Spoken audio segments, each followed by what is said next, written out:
புயல் மாதிரி இந்த பவர் ரொம்ப மோசமா இருக்கு. ஜீரனோட சக்தி ரொம்ப அதிகமாகிக்கிட்டே இருக்கு. அங்க இப்ப என்னதான் நடந்துட்டு இருக்கு?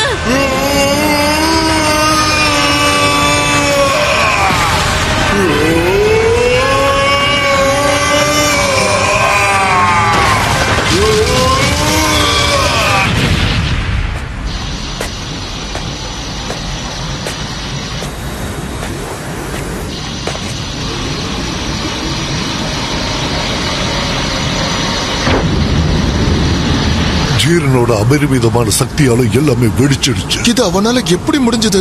கேக்கராட் அவனை ரிங்கோட கார்னருக்கு அனுப்புனதால அவன் பழச நினைச்சு தோல்வி பயத்துல தான் இவ்வளவு கோவப்பட்டு இருக்கான்.